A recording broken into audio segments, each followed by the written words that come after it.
Whereunto is subjoined his dying testimony to the same purpose, wherein are these words, quote, But if there shall be falling back to the sin of compliance with malignant ungodly men, then I look for the breaking out of the wrath of the Lord, till there be no remedy, unquote.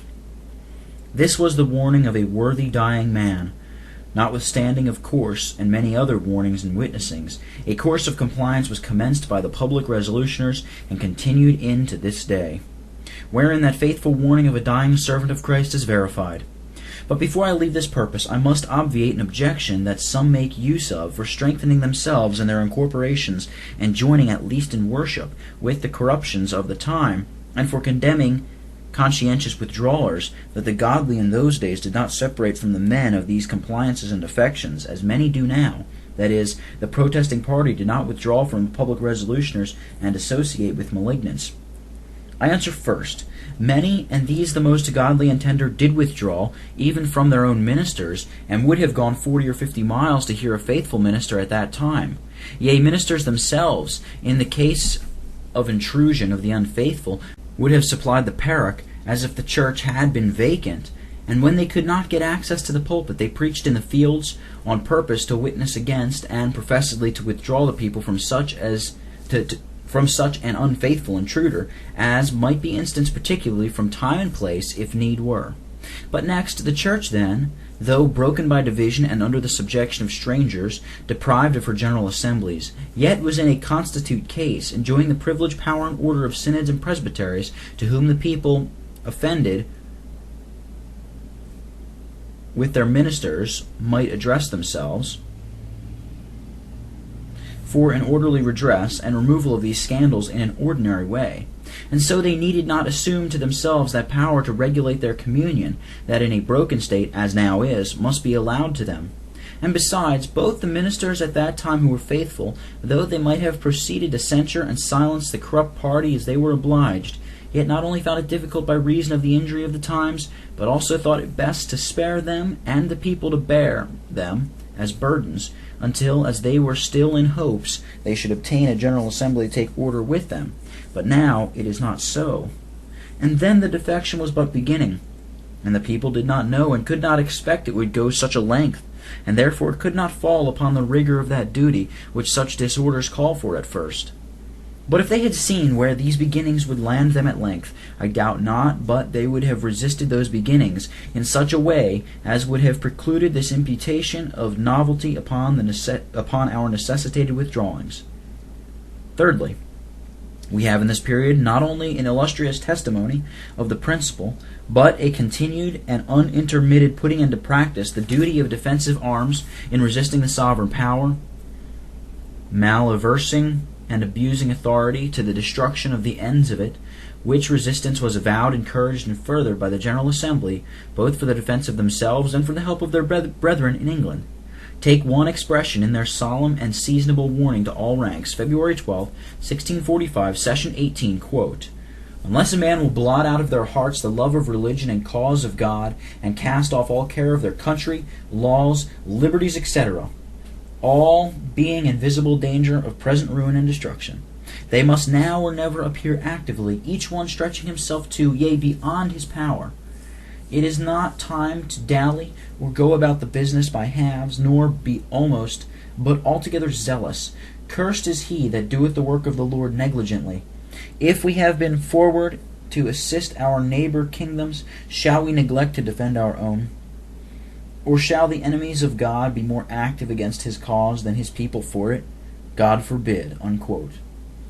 In another seasonable and necessary warning, July 27th, 1649, Session 27, they say, quote, But if his majesty, or any having or pretending power and commission from him, shall invade this kingdom upon pretext of establishing him in the exercise of his royal power, as it will be in high provocation against God,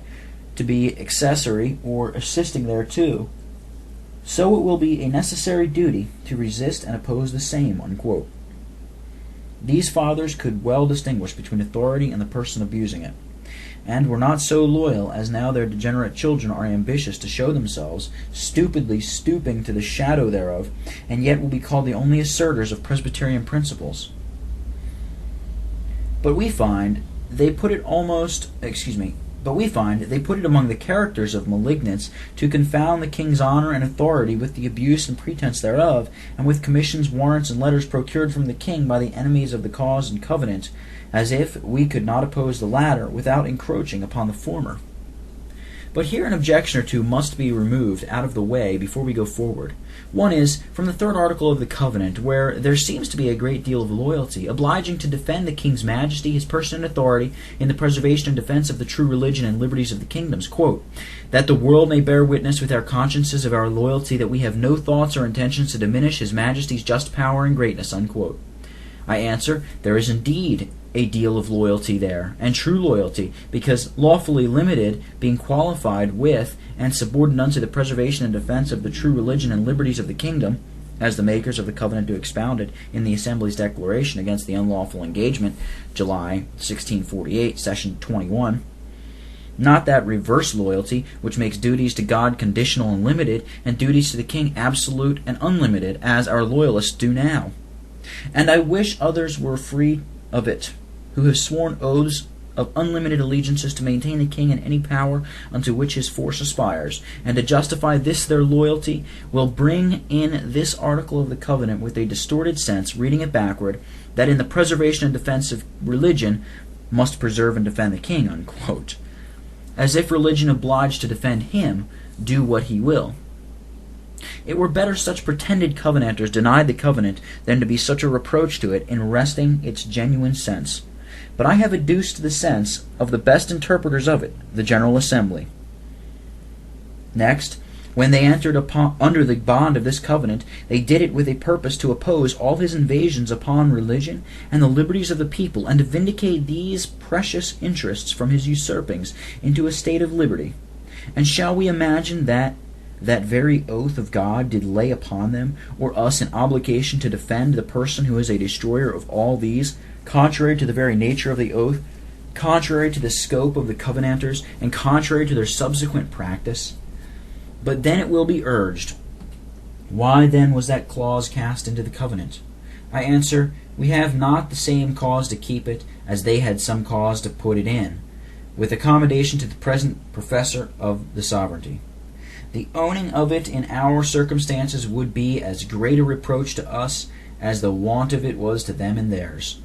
They put in the words to prevent the world's mistake, and to remove that odium industriously heaped upon the heads of those of whose hearts were associated in the defense of religion and liberty. Therefore they would profess they would not be disloyal while he was for God. And a defiance may be given to clamor and calumny itself, to give one instance of the defect of performance hereof, while he went not about to ruin those things incomparably more precious than his person or authority, and in running whereof no person can retain authority. Fourth, but now two things will chiefly be deconsiderated, which now we own in our testimony, for which many have died, that seem not to be confirmed by or consistent with the testimony of this period. One is, that we not only maintain defensive resistance, but in some cases vindictive and punitive force to be executed upon men that are bloody beasts of prey and burdens to the earth, in cases of necessity when there is no living among them. This principle of reason and natural justice was not much inquired into in this time when the sun was up, whose warmth and light made these beasts creep into their dens, and when they, being brought under subjection, could not force people into such extraordinary violent courses, when the ordinary and orderly course of law was running its right channel.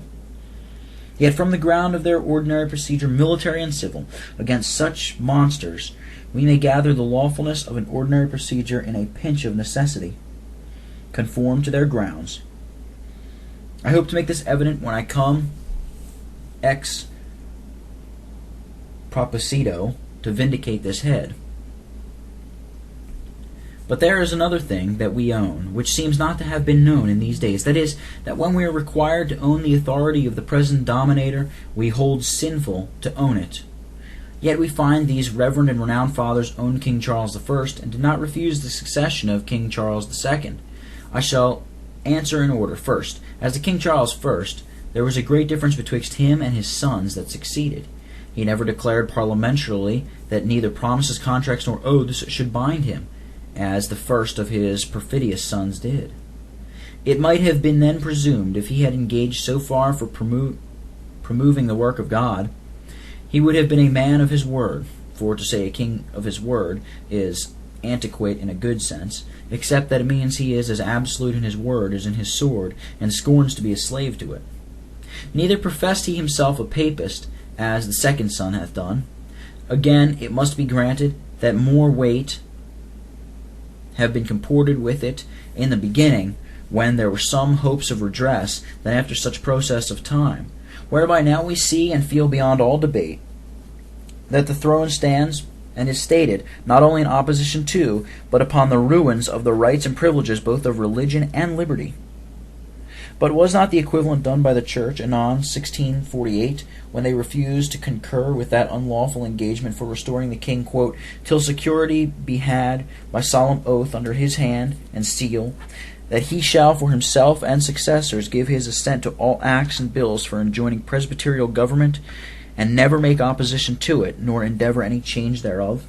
July 1648, Session 21, unquote. But it will be said that in their renewing the covenant that year, they did not leave out that article. True, thereby they stopped the mouths of their adversaries, and then they were not without hopes, but that in his straits he might have proved a Manasseh taken among the thorns. And the Covenanters, at that time, not being clear that he had done that which ipso jure made him no magistrate, choose rather, while matters stood so, to engage to maintain him, than simply to disown him, which yet our forefathers did upon smaller grounds many times, in the hopes of being prevailed with at last. But when they saw that this proved ineffectual, therefore at the coronation of the new king, they made the covenanted interest the sole basis upon which alone authority was conferred upon him. For the second, though they did not refuse the succession of Charles II, which was their blame and our bane, of which we may blush this day,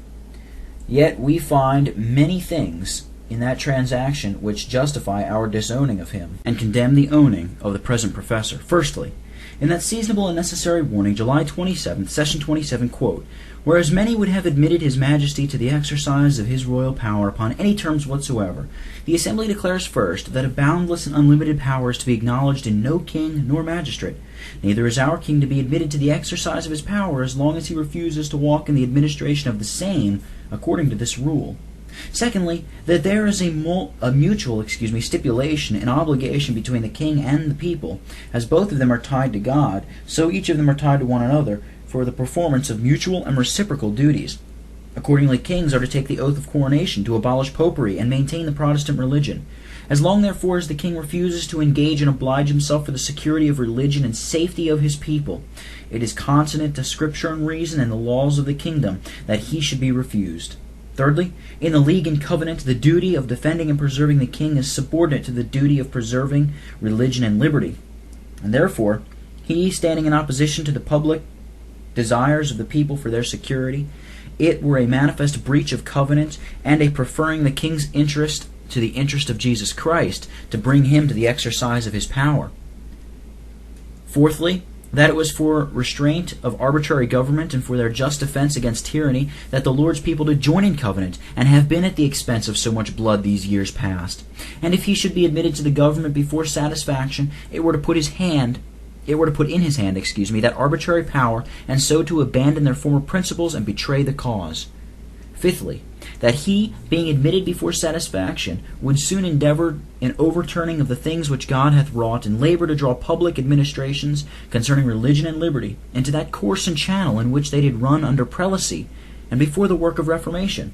Whence they warn that every one take heed of such a snare, that they be not accessory to any such design, as they would not bring upon themselves and their families the guilt of all the detriment that will undoubtedly follow thereupon, of all the miseries it will bring